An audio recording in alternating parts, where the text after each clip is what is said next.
تحریک آزادی کے عظیم رہنما، ماہر تعلیم، شاعر، صحافی، اسلامک اسکالر کو ہم سے بچھڑے 86 برس بیت گئے۔ دیکھتے ہیں تاریخ کے آئینے میں شمیم جاوید کی یہ رپورٹ۔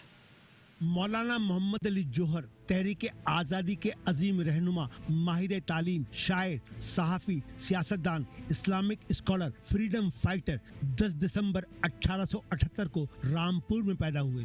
2 برس کی عمر ہی تھی کہ والد عبدالعلی کا انتقال ہو گیا۔ ان کی والدہ آبادی بانو بیگم نے، جو بی اماں کے نام سے تاریخ ہند میں مشہور ہوئی، بیٹے کی تعلیم و تربیت میں کوئی کمی نہ رہنے دی، اور جب 1896 میں MAO کالج سے BA کی ڈگری حاصل کر لی تو اعلیٰ تعلیم کے لیے آکسفورڈ بھیج دیا۔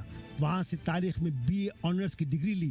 وطن واپس آ کر امجدی بیگم، جو مذہبی اور باحیثیت گھرانے میں پیدا ہوئی، جو اس وقت 17 برس کی تھی، ان سے 1902 میں شادی ہوئی، جنہوں نے بیوگی میں مارچ 1940 میں آل انڈیا مسلم لیگ کے اجلاس میں قرارداد پاکستان کی حمایت کی تھی۔ دسمبر 1906 آل انڈیا مسلم لیگ کے افتتاحی اجلاس میں شرکت کی، تشکیل شدہ عبوری کمیٹی کے رکن مقرر ہوئے۔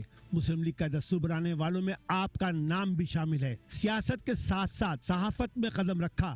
بڑودہ کی ملازمت سے مستعفی ہو کر جنوری 1911 میں کلکتہ سے انگریزی ہفت روزہ کامریڈ جاری کیا۔ آپ کی شاندار تحریروں اور انگریزی حکومت پر شدید نکتہ چینی کے باعث کامریڈ کو بہت جلد ملک گیر شہرت حاصل ہوئی۔ سلسلہ بڑھا۔ 1913 دہلی سے روزنامہ ہمدرد جاری کیا، لیکن حکومت پر تنقید اور 1914 میں خلافت کے مسئلے پر ترکی کی حمایت کرنے سے حکومت ناراض ہو گئی اور دونوں اخبار بند ہو گئے۔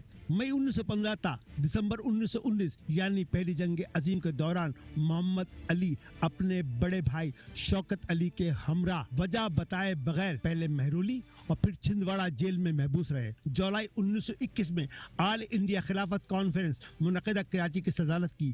گرفتاری عمل میں آئی۔ کراچی کے خالق دینہ ہال میں مقدمہ چلا۔ 2 سال کی قید بامشقت ہوئی۔